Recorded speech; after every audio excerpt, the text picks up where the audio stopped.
Good evening, dear students. Today we are going to start our chapter 13, Line and Angles. Let's see what is a line. First of all, I will explain you what is a line. This already you studied in previous class, but once again we will revise. A line can be defined as a straight set of points that extended in opposite direction. A line can be defined as a straight set of points. Line will be straight set of points and that extend in opposite directions both sides. We can extend both sides.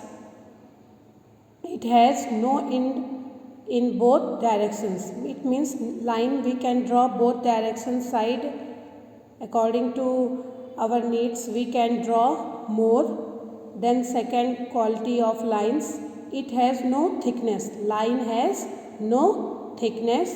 It is one dimensions.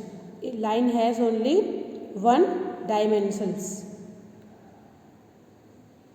You can see in this example there have two types of line. This is a vertical line, this is a horizontal line. Line have one end point and another side one arrow. Arrow it means you can extend how much you need, and this side also where is arrow, there you can extend how much you need. This line is called vertical, this line is called horizontal. Our next topic is angle. What is the definition of angle? The figure formed from two rays. Any kind of figure, this is a formed by two rays. Rays has one end point and one length. When this type of figure, when two rays, lines or segments extending from the same point. This is the same point you can see in this figure. The figure formed by two rays. This is your two ray. A and C is one ray and A and B is another ray. So this figure is formed by two ray and or segments extending from the same point. You can see this two rays is there, but ending point is same, which is A. They both rays is joined with same point, which is A. So we known as this is a vertex. So this type of diagram we can say this is a angle. What is the angle definition? This type of figure formed by two rays with same point is called angle. And angle have three types: acute angle, obtuse angle, reflex angle, complete angle, which you already studied in previous classes. You can see here in triangle how many angles are there. There is a three angle: angle A, angle B and angle C.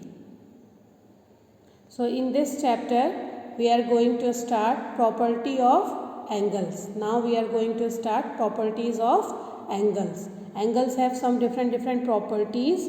So let's see. First our topic is supplementary angles.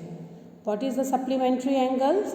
Supplementary angles are two angles that add to 180 degree. You can see in this diagram there are supplementary angles, but in this straight line there is made a two angle. This blue colors there is one angle, and this below that green shade this is another angle. And when we join these two angles of pair, so their sum should be 180. When we join any two angles and then sum will be 180, and one common arms also, when you join both angles, so one common arms also. So which conditions are following that figures is called the supplementary angle. When you add any two pair of angles where they have one common arms and one common vertex and both sum will be 180, so it's called supplementary angles.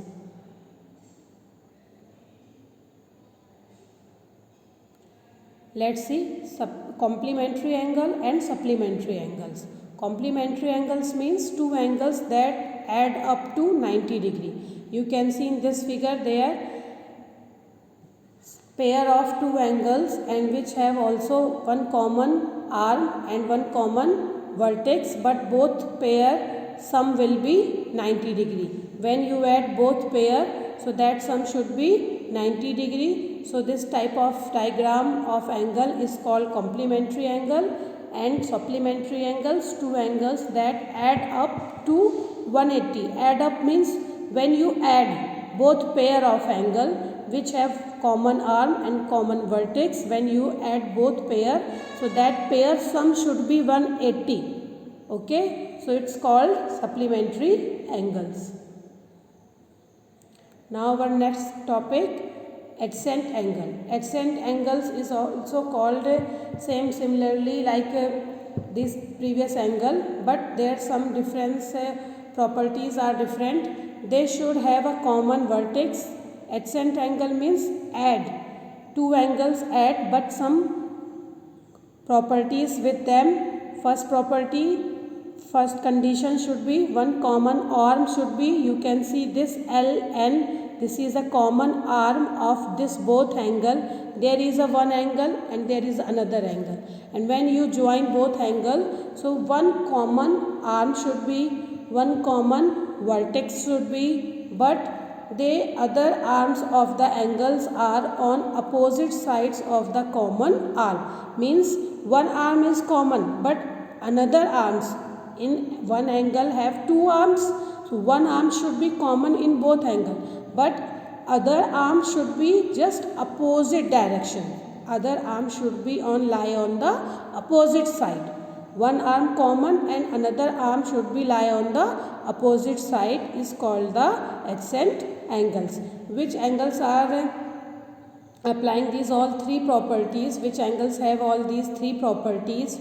They should have a common vertex which is L. They should have a common arms which is LN. The other arms on the angles on the opposite sides of the common arms. Common arms opposite sides. These two sides arms M, L and L, O. So you can see these angles is called the adjacent angle. Now our topic, a linear pair. Which type of angles of pair we can say this is a linear pair? A linear pair is a pair. Pair means two combination of angle. Pair means two pair. Okay, so a linear pair is a pair, one kind of pair of adjacent angle. Whose pair? Adjacent angles pair. Okay, which is formed when two lines intersect. When two lines, you can say this is one line and this is another line. When two lines intersect to each other and that vertex they intersecting, that vertex there is a linear pair and both linear pair sum should be 180. Means when intersecting point there we draw the one straight line and then sum of the straight line will be 180 is called the linear pair. Once again I repeat, a linear pair is a pair of adjacent angles formed when two lines intersect. Intersect means cut to each other in one point. I hope you understand, students.